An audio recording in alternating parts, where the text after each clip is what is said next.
Всем добрый вечер. Я рад вас приветствовать на нашей интернет-беседе. Меня зовут Владимир Устюгов, я доцент кафедры радиофизики и электроники Сыктывкарского государственного университета, астроном-любитель и председатель жюри нашей с вами региональной олимпиады по астрономии. Приветствовать вас сегодня особенно приятно, потому что вы, как уже знаете, результаты по Олимпиаде в этом году намного лучше, чем в прошлом году. Работы проверялись ваши, естественно, анонимно, но уже на стадии проверки было понятно, что у нас есть группа десятиклассников, которые по сравнению с прошлым годом просто таки совершают прорыв. Вот. И впоследствии было также приятно узнать, что это ребята из Ухты. Но и в целом, если посмотреть на результаты в общем, да, то они в любом случае лучше, чем в прошлом году. С чем я вас, в принципе, поздравляю. Ну, если задуматься о причинах, да, почему такое происходит, да, это хороший вопрос. Ведь для среднего школьника, да, насущная потребность в астрономии заключается в чем? Это пара задачек в ЕГЭ по физике.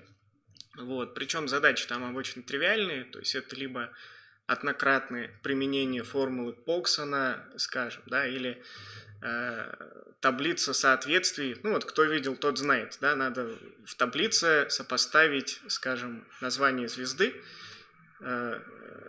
и ее массу, да, при этом зная, что звезда является каким-нибудь сверхгигантом. И оттуда понятно, да, что раз сверхгигант – это большая масса, большой радиус, то есть все решается логически. И, казалось бы, да, нет особой необходимости тратить много времени на астрономию, но все же, да, мы видим результат. Возможно, это связано с тем, что когда астрономию начали в школу возвращать, да, естественно, и школьники, и учителя, у них есть определенная инерционность, да, и вот этот вот интерес и желание работать с астрономией, оно постепенно раскачивается. Также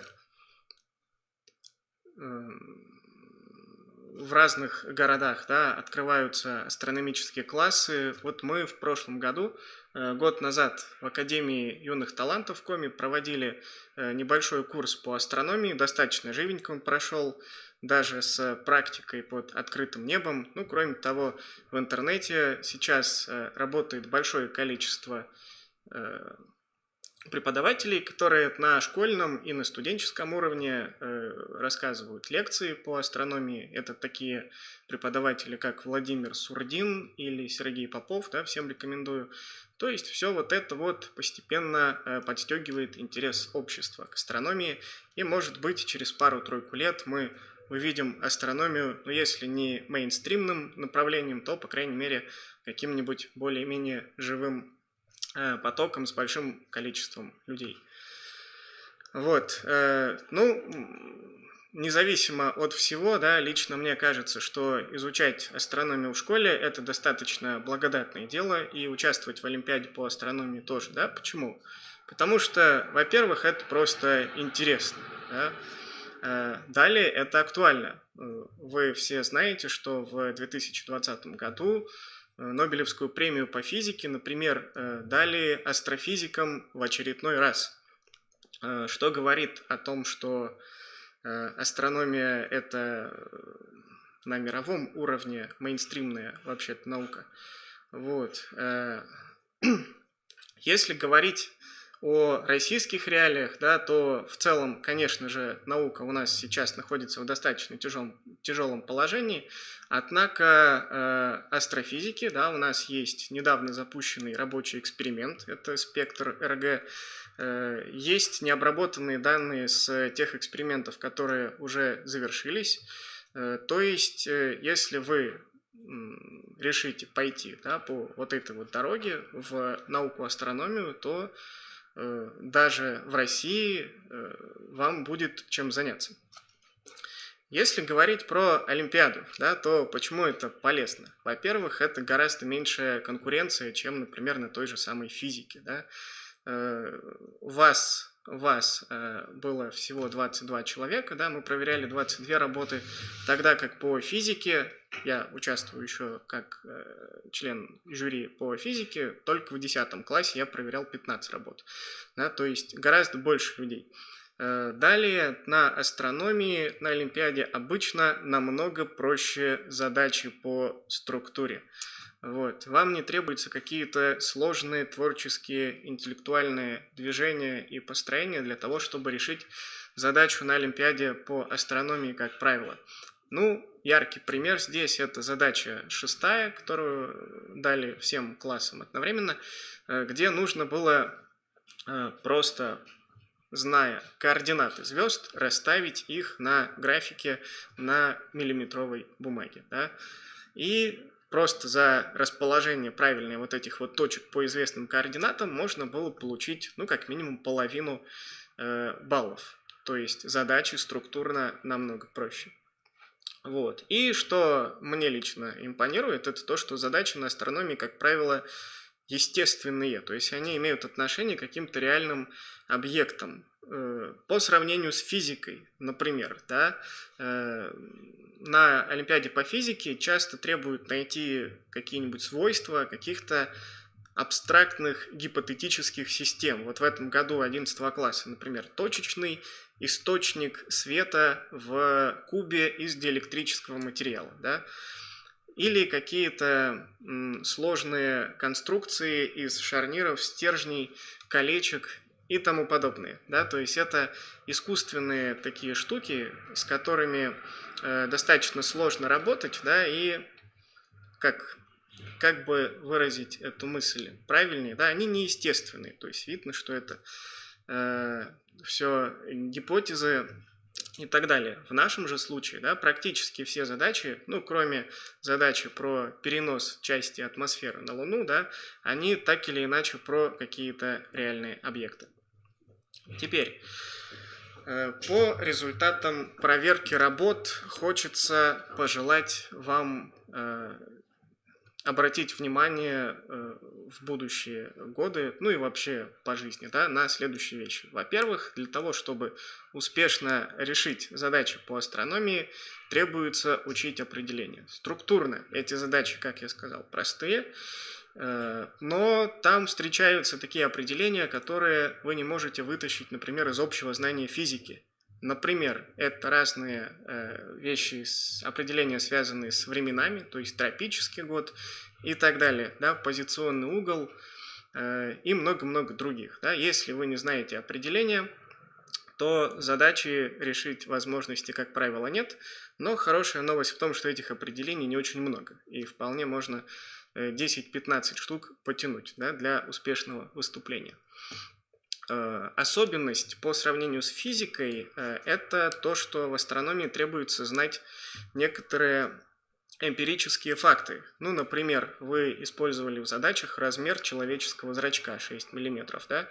Или, например, предельная звездная величина, которую может видеть глаз среднего человека на незасвеченном небе. Вот. Это особенность, да, такая астрономического знания, и от этого тоже никуда не уйти.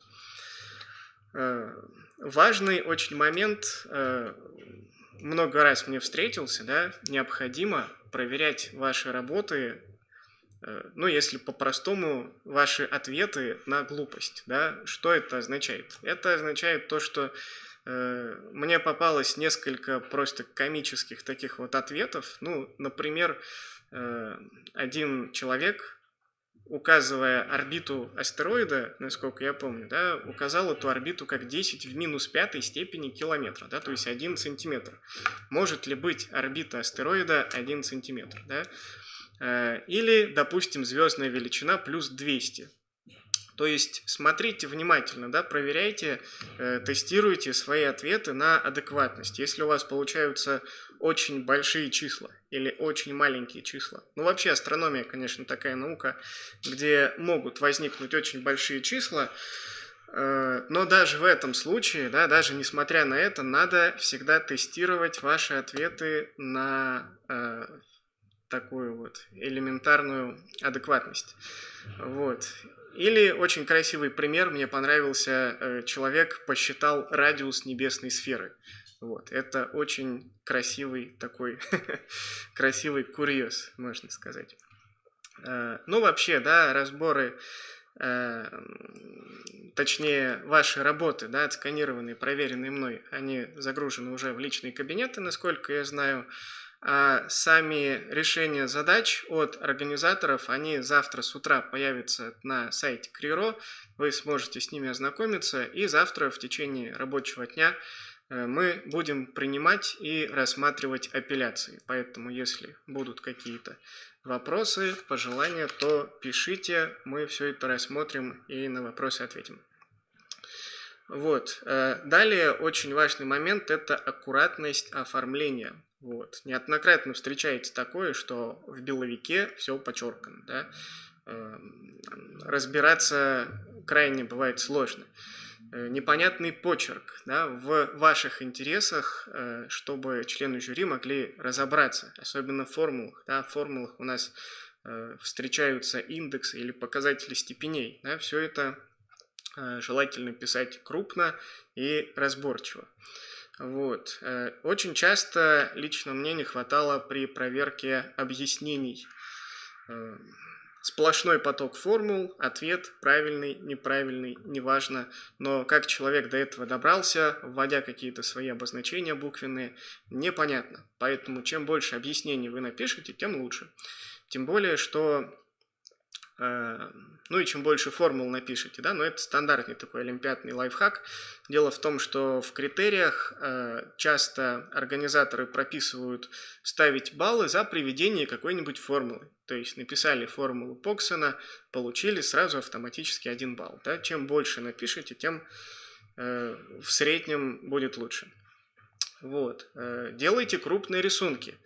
Обозначение углов, да, подписи углов, какие-то стрелочки, индексы и все такое. Да. Часто вы почему-то экономите место на листе, так делать не надо. Да. Рисуйте крупнее, чтобы и вам было понятнее, и нам было понятнее.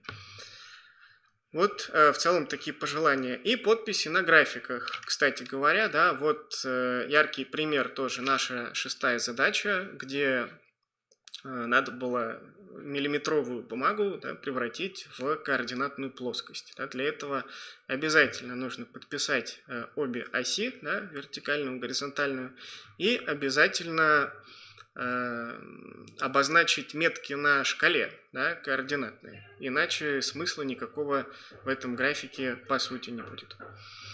Вот такие вот пожелания.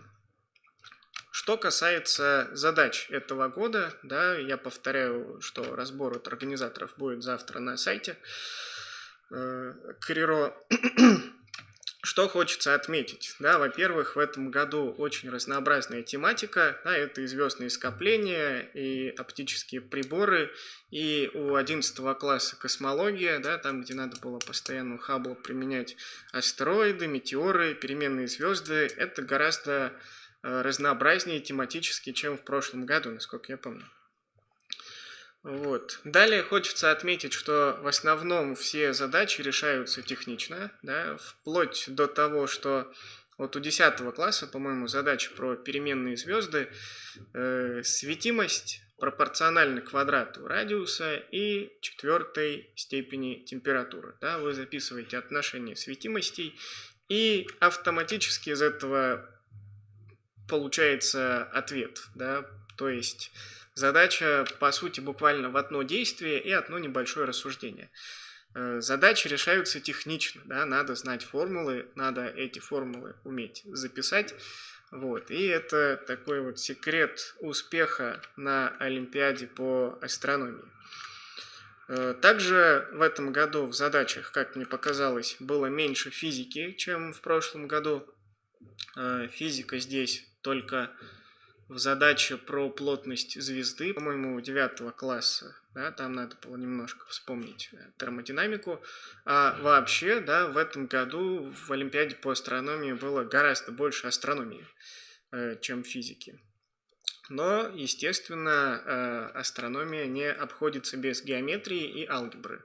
Это работа со степенями, это тригонометрия, да, необходимый пакет знаний, который необходим для успешного выступления, и в этом году оно тоже активно применялось. Да. Наша пресловутая 6-я задача, например, в основном решается геометрически. Теорема Пифагора, углы и тому подобное. Вот. Ну и на этом мы, наверное, нашу беседу будем заканчивать. Да. Повторюсь еще раз, что завтра в течение рабочего дня вы можете присылать вопросы и свои апелляции. Я поздравляю тех, кто успешно выступил, и всем желаю творческих успехов, успехов в науке. Да. Изучайте астрономию, это действительно интересно. До свидания.